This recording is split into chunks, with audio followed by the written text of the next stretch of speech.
Dia 28 de julho, dia domingo, começando por 6h30 da tarde, nós vamos ter festival de canção, para nós sacar cantica de caia, maneira nós chamamos ele, cantica, que vai dirigir toda a atividade e parada de celebração do Dia de Brasil. Para essa aqui, dia 21, dia domingo, nós vamos ter inscreve no Centro de Bairro Brasil, antobra número de gente por contato para inscrever tá Chico Hans na 594-6862, Roland Jansen na 560-1875 e minha persona Fabian Ras na 661-7292. Para dia domingo nós vamos ter tudo gente bini Als die inschrijving, depois de inschrijving, também over na tiramento de lot para o festival de dia 28, que está praticamente claro. Esse dia nós temos para chegar para nós dar com o festival.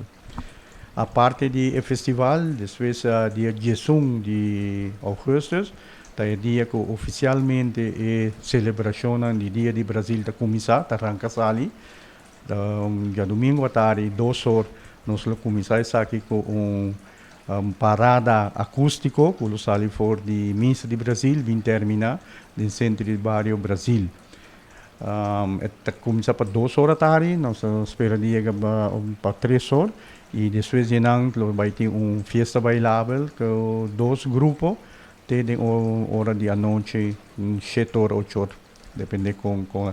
entrada, lo também é grátis dia para todos os participantes e todo gente que quer vir na Centro de Bairro Brasil. Isso para o viagem, entusiasmo da Hopi Grande.